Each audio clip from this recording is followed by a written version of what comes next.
Sobre la tentación, versión abreviada, John Owen, capítulo 4.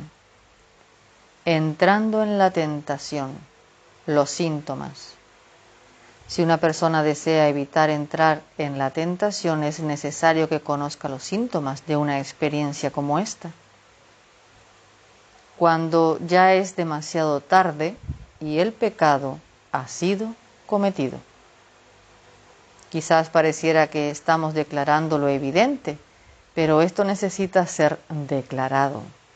Cualquier hombre que cae en algún pecado ha de estar seguro de que llegó a él a través del camino de la tentación.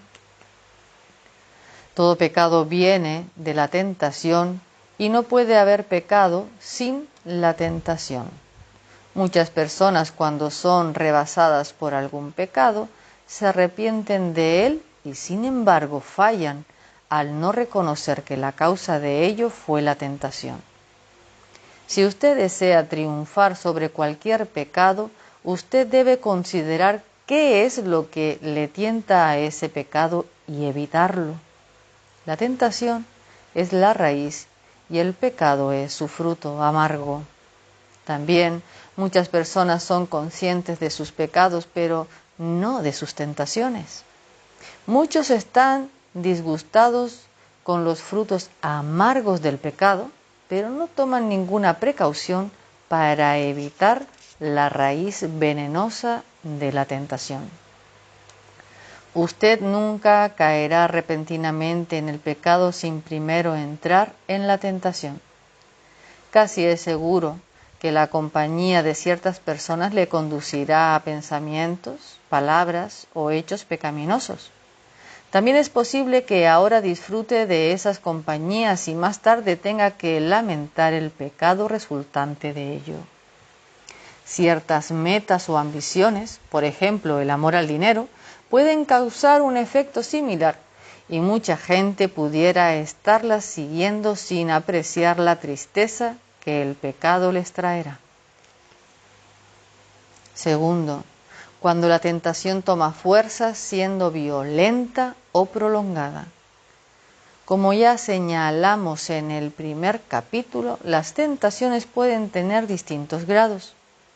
Cuando una tentación es violenta o se repite en forma continua sin dar reposo al alma, entonces podemos estar seguros de que hemos entrado en tentación.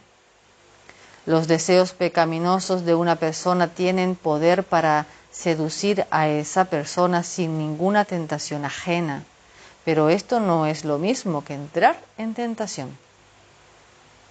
Los deseos pecaminosos son como un arroyo en su camino hacia el mar, y la tentación es como un viento poderoso que sopla sobre aquel arroyo. Piense en este arroyo, imagínese un bote vacío expuesto dentro de él. Tarde o temprano, según el curso y la velocidad del arroyo, el bote será llevado al mar. En la misma manera, los deseos pecaminosos de una persona, tarde o temprano, sin la gracia preventiva de Dios, le arrastrarán al mar de su ruina eterna. Supongamos que hay vientos fuertes que soplan sobre el bote.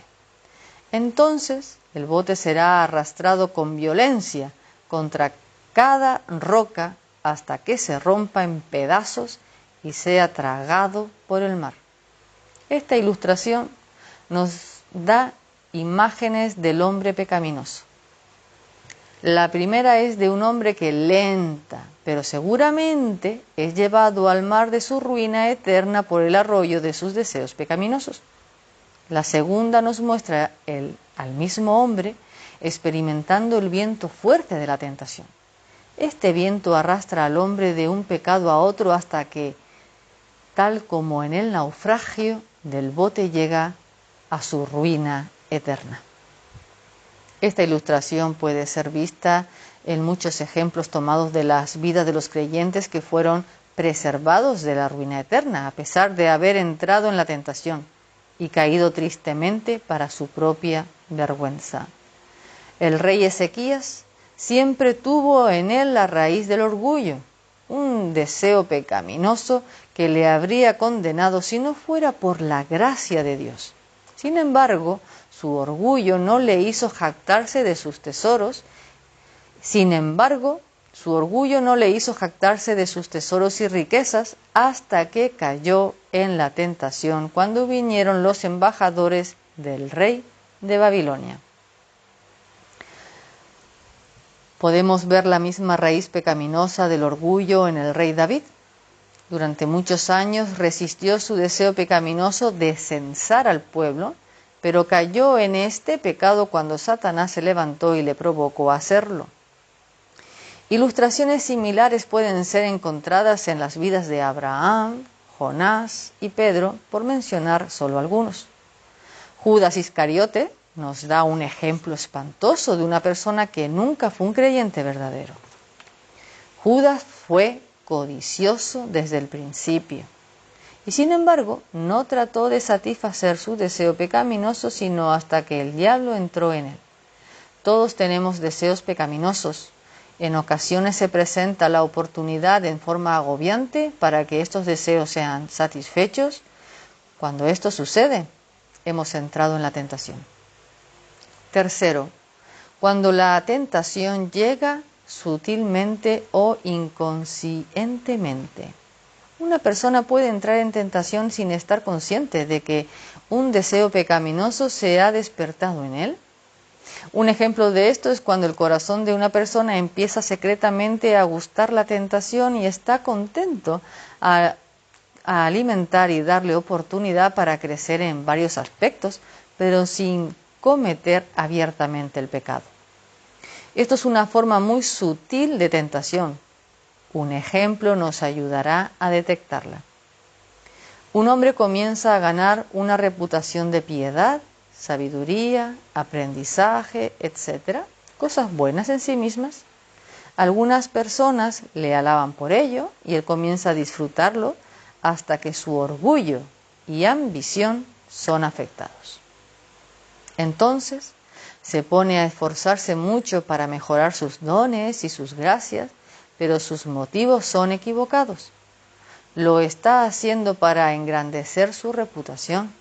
Está entrando en tentación y si no se da cuenta de ello, muy pronto le hará un esclavo del deseo pecaminoso de ambicionarse por una buena reputación.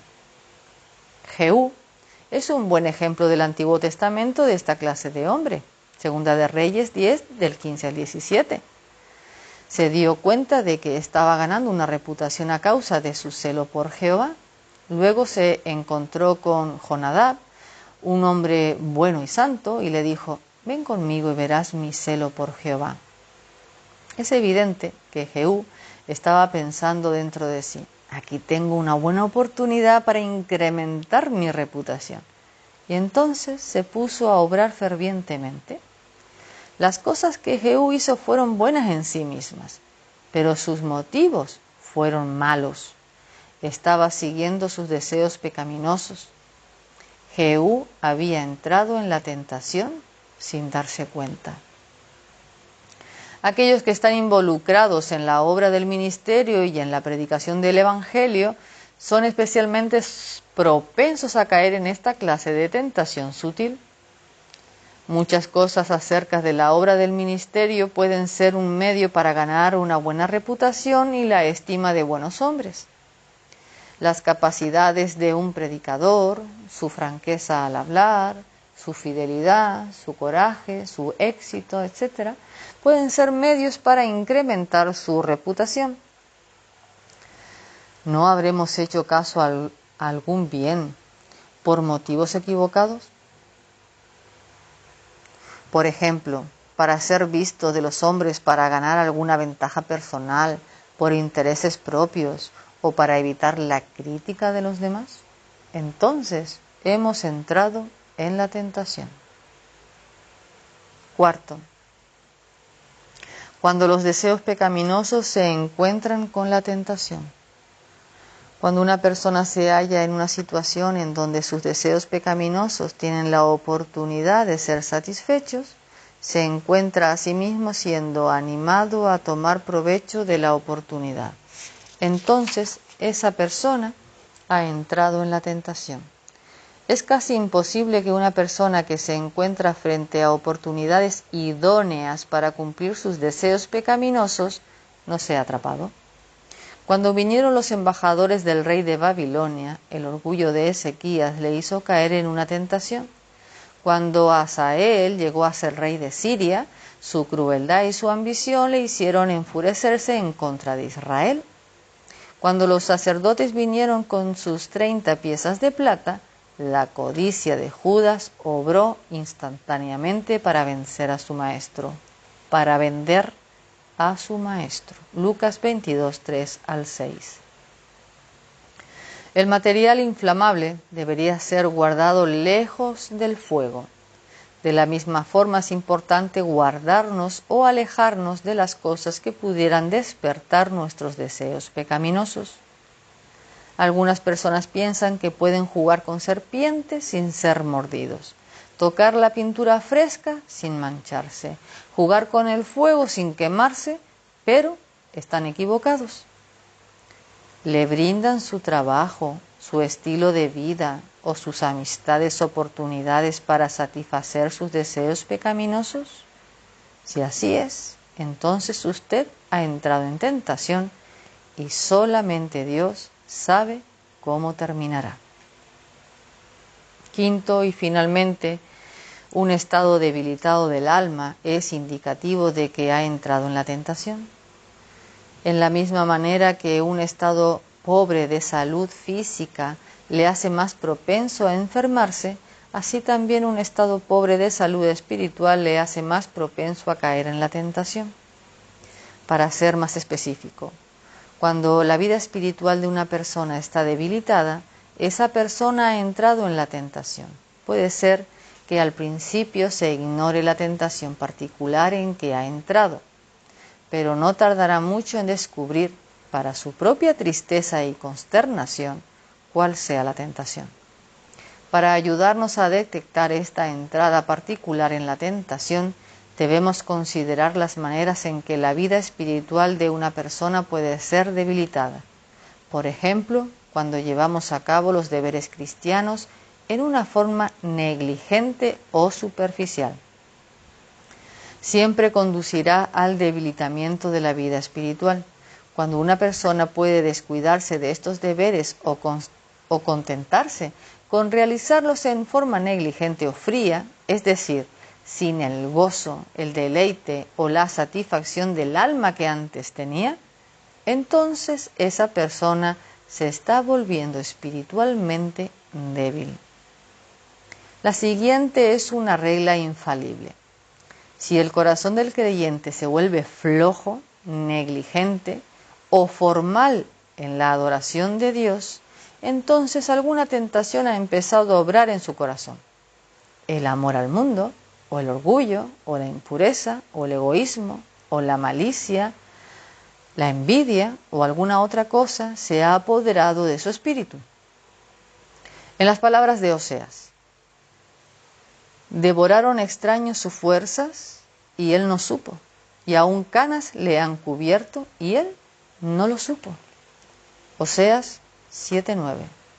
Es importante tomar en cuenta que un creyente, a fin de suavizar su conciencia, puede participar en forma externa de la adoración de Dios.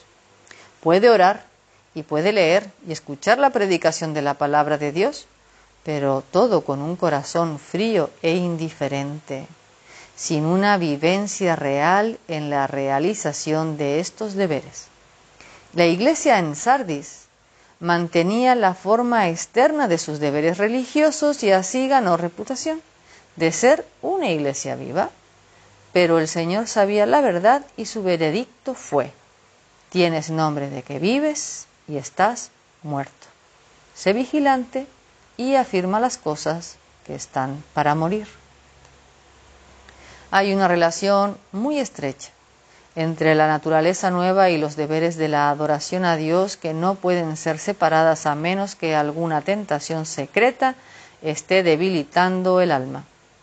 Esta relación es ilustrada maravillosamente en el Salmo 119.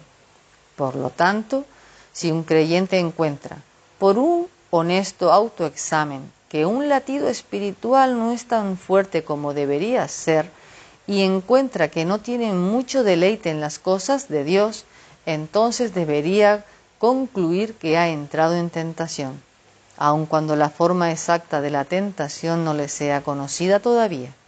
Tal creyente está en una condición espiritual peligrosa.